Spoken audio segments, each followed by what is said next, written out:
ìròyìn náà la wà lórí ètò wa Agogo Ayo fún tòní. Èmi ni Olúwaṣèyí Ògúnlẹ̀yẹ. Kókó nínú ìròyìn náà rèé.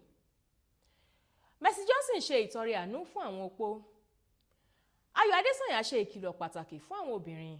Ẹ wá nǹkan fìdílé ká jọ gbádùn ìròyìn náà lẹ́kùnrẹ́rẹ́. Lẹ́nu lọ́lọ́ yìí, òṣèrébìnrin Nollywood Mercy Johnson Okoje ṣe ìtọrẹ àánú fún àwọn opó tó tó 5,000 lábẹ́ àsíá iléeṣẹ́ aládàáni rẹ̀ Mercy Johnson Foundation. Òṣèrébìnrin náà pín ẹ̀bùn oúnjẹ àti aṣọ fún 5,000 opó nílùú abínibí ọkọ rẹ̀ tí í ṣe Uromi, ìpínlẹ̀ Edo. Ó sì fi hàn wípé ọ̀kan lára àwọn ohun tí Mercy Johnson Foundation yàn láàyò ní láti rí dájú wípé ìgbésí ayé àwọn tí kò rọ́wọ́ mú dáadáa, àwọn ọmọ aláìlóbìí àti àwọn opó lágbègbè yípadà sí rere. Díẹ̀ lára àwọn ẹ̀bùn tí iléeṣẹ́ Mercy Johnson Foundation tún pín ní àpò ìrẹsì, ọ̀pá 6 aṣọ àǹkárá, àpò iyọ̀, òróró àti ọ̀pọ̀lọpọ̀ àwọn èròjà ìsebẹ̀. Òṣèrébìnrin orílẹ̀-èdè Nàìjíríà Ayọ̀ Adésànyà tí eré ìfẹ́ rẹ̀ pẹ̀lú alákòóso eré Goriola Hassan dojúrú lọ́dún 2009 ti fi ìrírí rẹ̀ ṣe ìkìlọ̀ fún àwọn obìnrin nípa ìwà ìpanilára nílé ọkọ. Ó ní tí ọkùnrin bá ti ń fi àmì ìwà ìpanilára hàn wọ́n bó ti wù kó kéré mọ́, kí wọ́n rí dájú wípé àwọn súré tètè kúrò nínú irú ìbáṣepọ̀ bẹ́ẹ̀. Òṣèrébìnrin náà ṣàlàyé wípé nígbà tóun níṣe ni òun lérò wípé ìfẹ́ tó dájú wà láàrin òun àti Goriola, àfi ìgbà tó bẹ̀rẹ̀ sí ní ṣí ọwọ́ lu òun bí ẹni lu bàtà.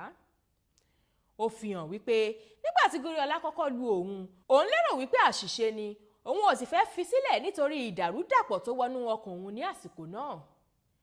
Ayọ̀ sọ wípé ohun tó fa ìpòrúru ọkàn náà ni wípé òun ò mọ bí ẹni tó máa ń fi ẹnu ìfẹ́ bá òun sọ̀rọ̀ tó sì ń pèsè fún àìní òun ṣe máa ṣí ọwọ́ sókè lu òun.